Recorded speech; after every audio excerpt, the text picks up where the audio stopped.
Good morning. Well, we are just pleased that Vinod is back with us this year. It's always a treat. Vinod, there's a lot to talk about. I want to talk about OpenAI's big news with you, but I just thought for the sake of this audience, I know there's a lot of aspiring founders here. There are people who are at inflection points in their career. They've either started a company or are thinking about starting a company, and there's so much change driven by AI that it's raising a lot of questions.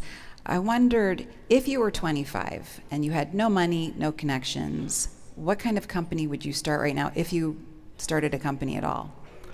Well, change is raising a lot of questions, as you said, but also a lot of opportunities. So it's a better time to be an entrepreneur than ever before.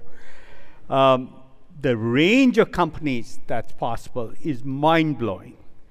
From new kinds of science endeavors, new materials, new energy, all sorts of applications. My simplest view is every single profession there's a startup in.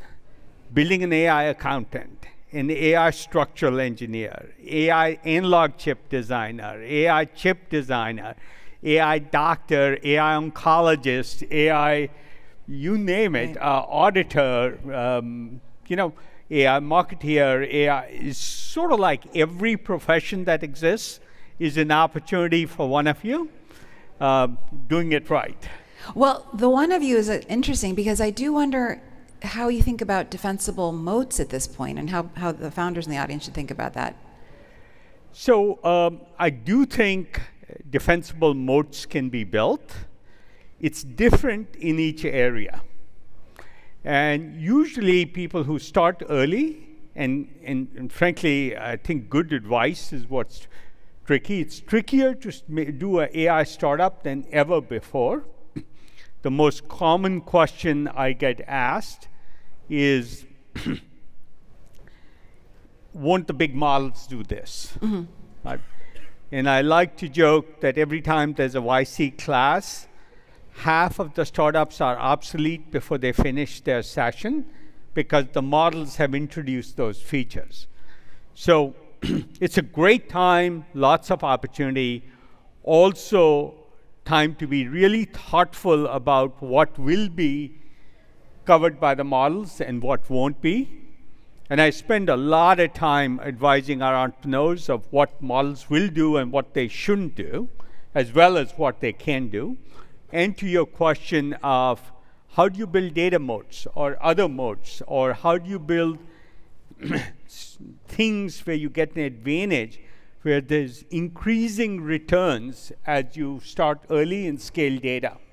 Well, I wondered, I had talked to Roloff both about this last night too, but you mentioned a lot of verticals just now, and you've invested in some verticals, and some investors think that some of the verticals are already, we already are going to see the winners have already emerged. I wonder if you think that's true. Like, would you invest in are you an investor in Harvey? I'm not an investor in Harvey. Lots of opportunity in the legal space. I don't know if there's a great opportunity to do what Harvey does. I wouldn't copy them. Mm. But building law firms, for example, based on Harvey, using Harvey technology and lots of other technology is just one example of opportunity. So the verticals are just much wider than, The verticals are much wider. By and large, about 2 or 3 years ago, we decided there was more value in building workers who do the work than building tools to help a human worker do the work. So, of course, a great startup, very successful, but they're building a tool for software programmers to use. Mm-hmm. We bet on Cognition, which building a software engineer, and Replit, which is turning non-programmers into software engineers.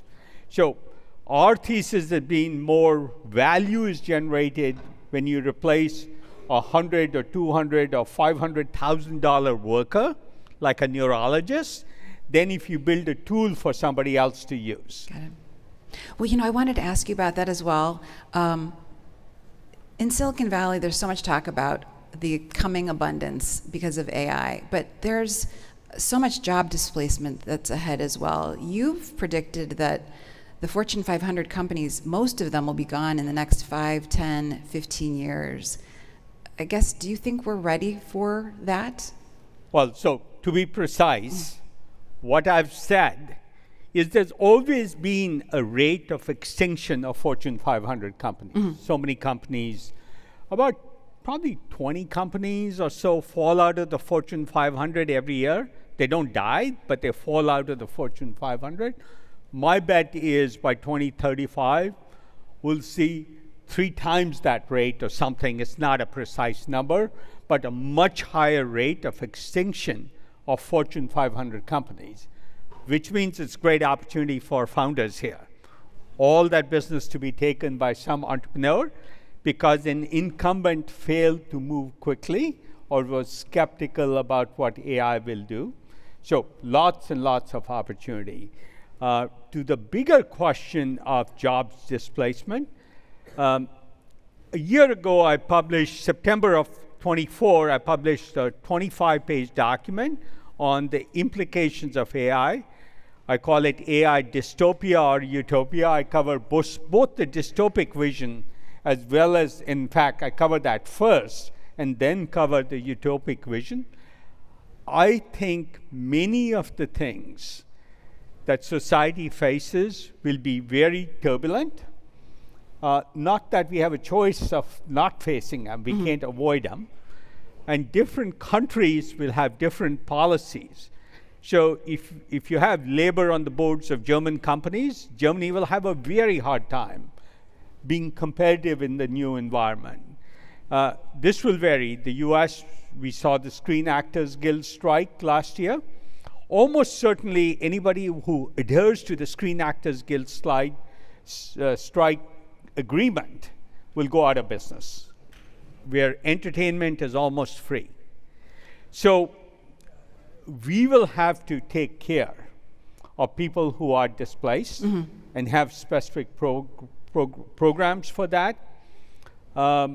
When Trump bought 10% of Intel, I wondered if it wasn't a good idea to take 10% of every corporation and put it in a national pool for the people. That's really interesting. Well, I just take 10% of every public company. Now, I'll get critique for this idea, but sharing the wealth of AI is a really, really big need to level the benefits to everybody, and we will have to take special attention. The answer won't be MAGA, every person for themselves. It'll be embrace change aggressively, but with a lot of empathy. And the empathy piece has been missing from business too much. Well, I mean, it's a really interesting proposition that I would love to explore for another second here, because, I feel like the social safety net that everybody has been talking about is universal basic income. And yet here we are in the second longest government shutdown this country has seen. It's really hard to see how we implement anything. And also if we are possibly too late, if this is, 5-10 years into the future. So I assume that you're not kidding. I mean, I was kind of curious what you thought about Trump investing in I think companies. we will have to do some fundamentally different things. That's not a thought through idea. So don't take me too literally. But we will have to do some radical things to ensure the minimum standard of living.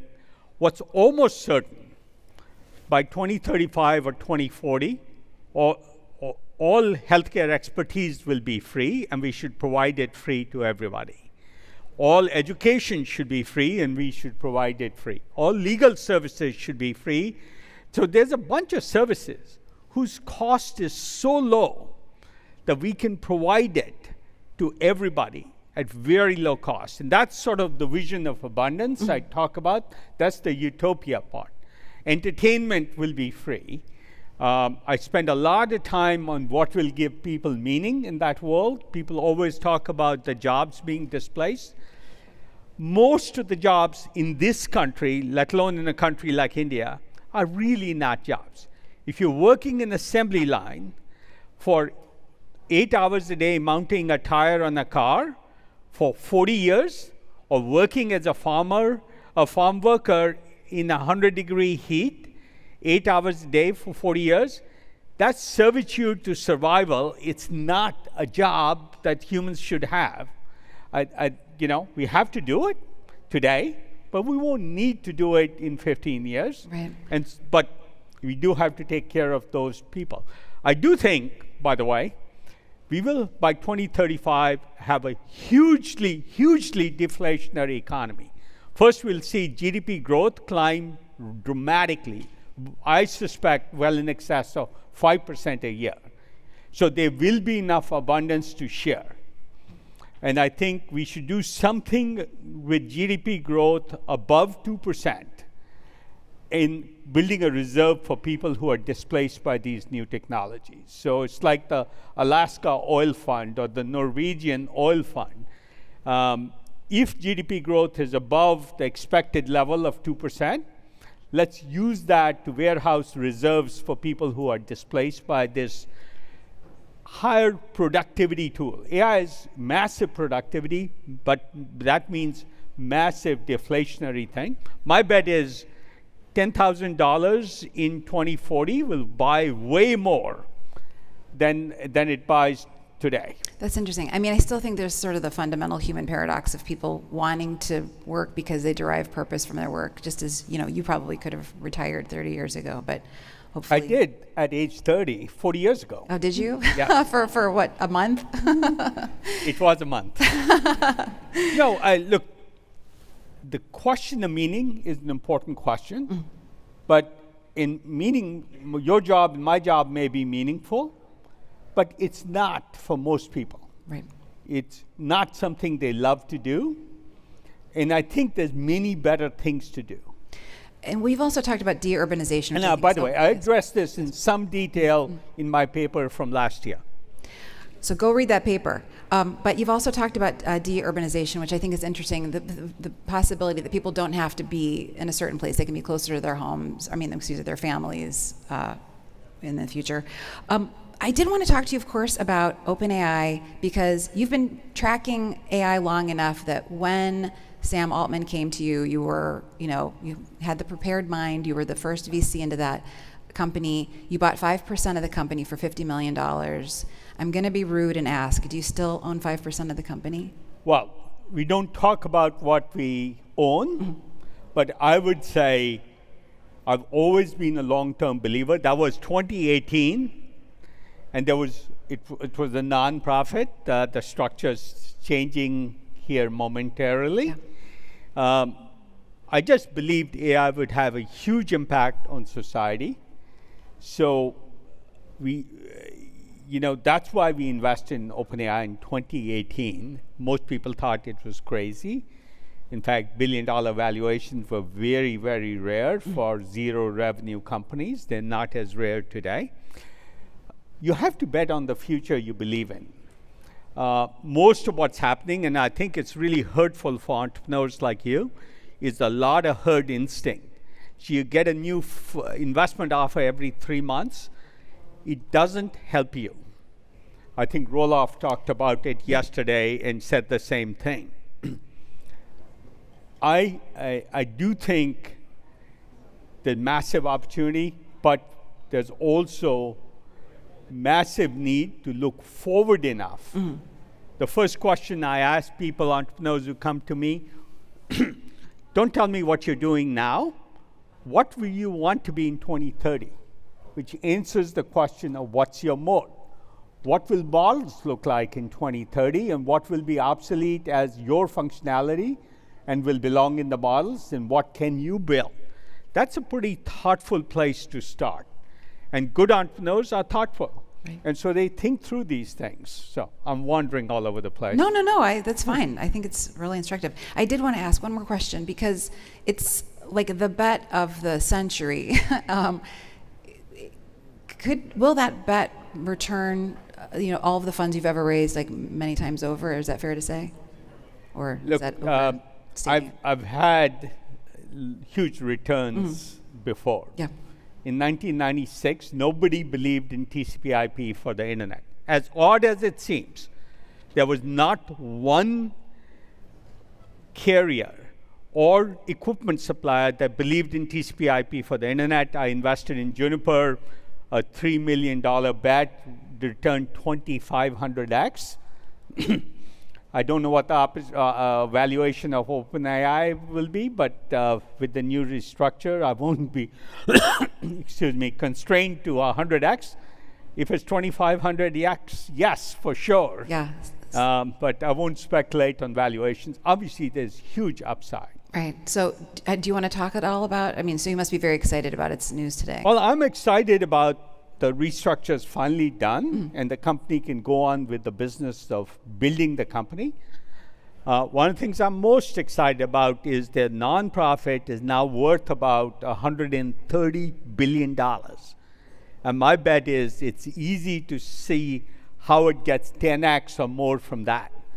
Maybe the largest nonprofit in the world very soon, I hope, which will benefit humanity with goals like free medicine for medical expertise for everybody, free AI tutors for everybody. Sam's talked about some of these things. I think he'll be talking about some of these things later today. Yeah. I think that's very, very exciting. That is. I'm eager to hear what he has to say this afternoon or this morning.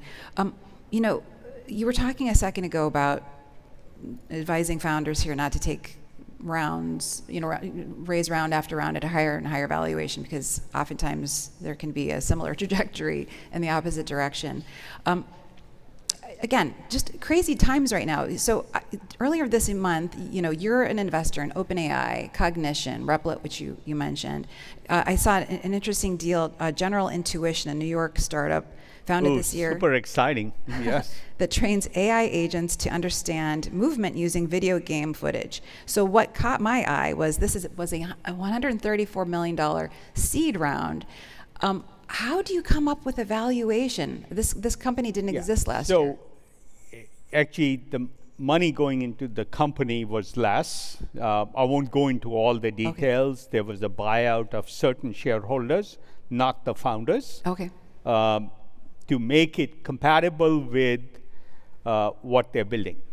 But the fundamental idea is OpenAI and LLMs have done a lot for language and text, large language models, understanding the physical world, whether you call them robotic models, real-world models, or something else, is a really large opportunity. And I'm excited about what General Intuition can do there.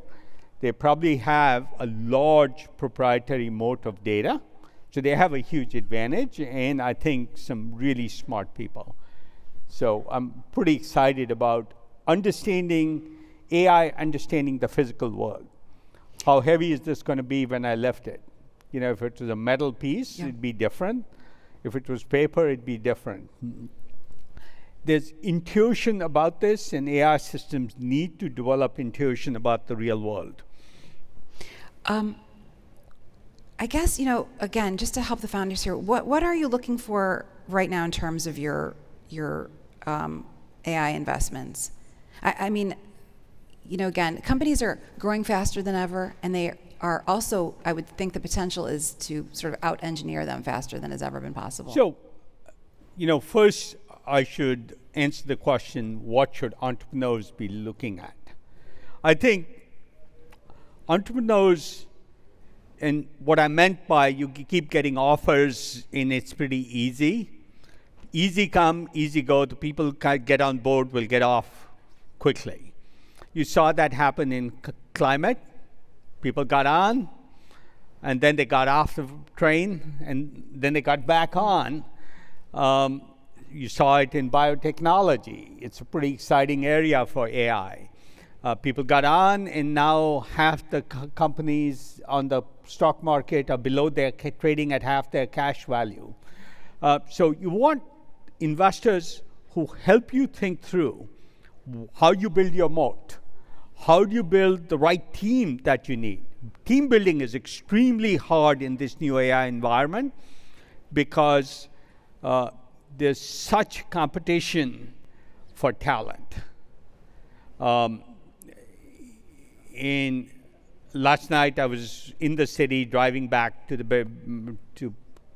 Palo Alto, And I spent my ride convincing somebody to not take one of these ridiculous offers, the kind we've heard of from Meta and others, and do something meaningful for the long term.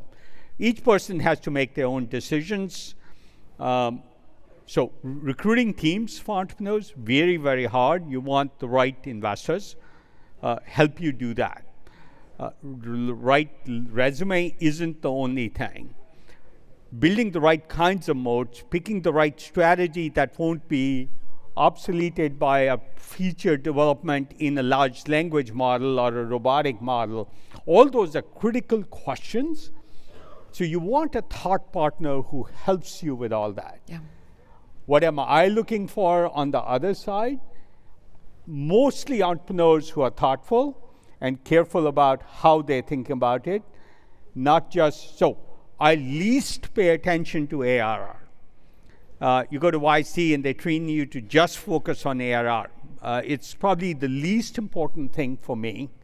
It's like, where will they be in 2030 is the most important question I ask. Who are the next 3 people they want to add to their team? Probably another really important question.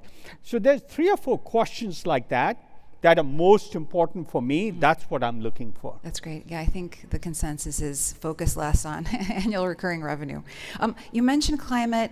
Of course, climate is one of your big loves, and it's sort of like, I find it interesting that the 2 things that you've made the biggest bets on, AI and climate, seem like they're on this sort of sustained collision course, because every ChatGPT query, every training run is using energy that we didn't want to use, fossil fuel energy.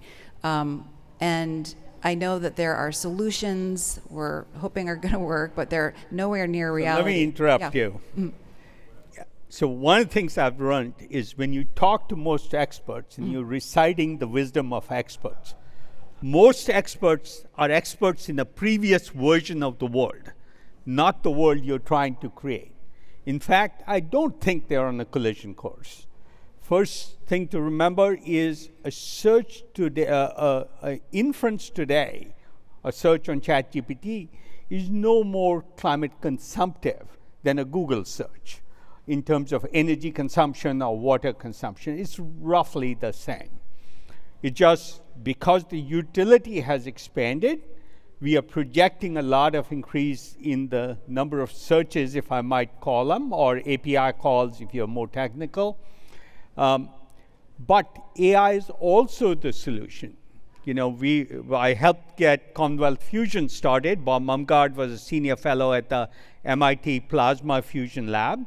I love hanging out at places like that. I got to walk on a reactor that a minute before was 600 million degrees. That's so cool. But they're working with DeepMind to have AI do plasma control, which is a critical thing in developing fusion energy. So AI will help do that. Just this morning, we announced super hot geothermal. Every geothermal startup you've heard of is largely irrelevant to the energy picture in the United States. It's 0.4% of US energy. If it becomes 0.8%, it's still irrelevant. So in all these companies doing incremental marginal things like Fervo and Evo and all, just sort of like, I call it rearranging deck chairs on the Titanic. They won't matter. There's hard problems, like how do you go from 200 degree or 250 degree steam to supercritical steam above 400 degrees? Then you have 10 times the amount of power. At 450 degrees, you get 10 times the power per well than you get at 200 degrees. Guess what? You also get dramatically lower costs, cost competitive without worrying about carbon emissions to natural gas. Now, if you can do that, and that involves solving some hard technical problems, then you're golden. And we just announced the hottest well any startup has ever created this morning. There's a geothermal conference, I think in Las Vegas or something, where we announced that. But this one site can produce 5 gigawatts of energy. It's not tens of megawatts as usual geothermal wells. It's developing all the technologies so you can do gigawatt scale and frankly do 100 gigawatts or more than AI is projected to use in the near term, just from super hot geothermal. So that solves the problem. Fusion solves the problem. I do think AI helps solve that, not hurts it, and it will supply AI. And that startup is Mazama. I think that's great. Commonwealth, Mazama, I hope they work. I guess, how long do you think it will take to scale? I mean, considering the AI data center deals that were being struck today, 20-year, power purchase agreements with these natural gas plants, that's, there's a lot happening at once. Yeah, look, there's a timing issue. Fusion will take longer. My bet is fusion is a technology for the 2030s. Geothermal can scale much, much faster. I don't think that takes a long time to scale up. So I think at Mazama, we'll produce our first electrons supplied to a customer, hopefully in 2027, which is much nearer term. It takes longer than that to build a new data center. Right. Right? So, and look, a gigawatt data center is about $30 billion worth of spend. So yes, money is being spent, but it takes time. There's time to scale. It takes time to build, and power can scale alongside. But there will be. It's a non-trivial issue. I don't want to trivialize it, but there are solutions. And even if some of it is existing coal and natural gas, it can be replaced. My favorite version of fusion is where fusion, you don't build new power plants. You take old coal plants and replace their fusion boilers and maybe their turbine with a fusion boiler.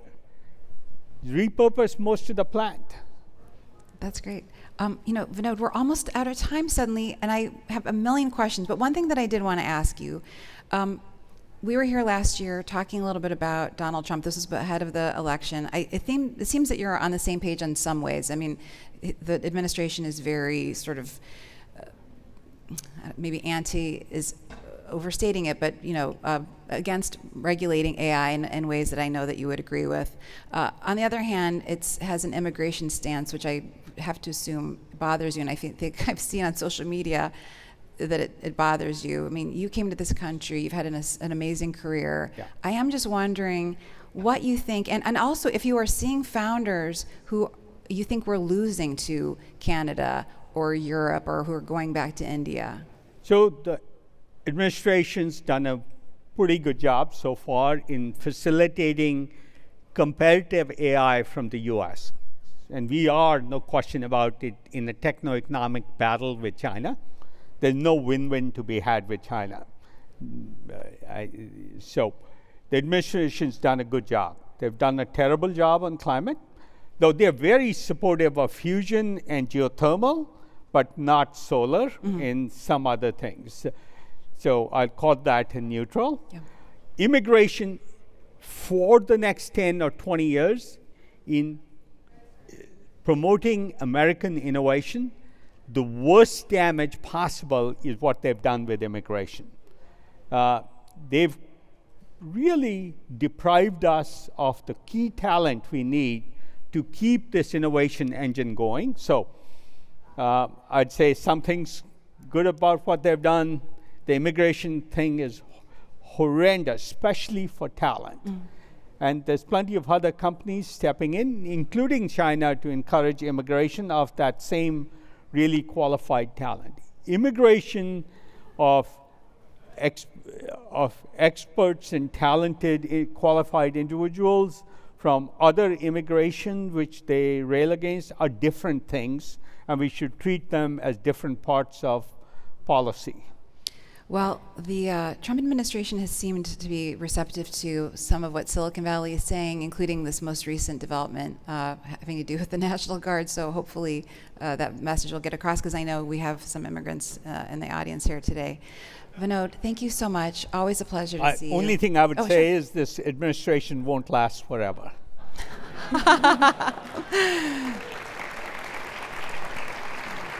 Thank you. Thank you. Thanks, guys.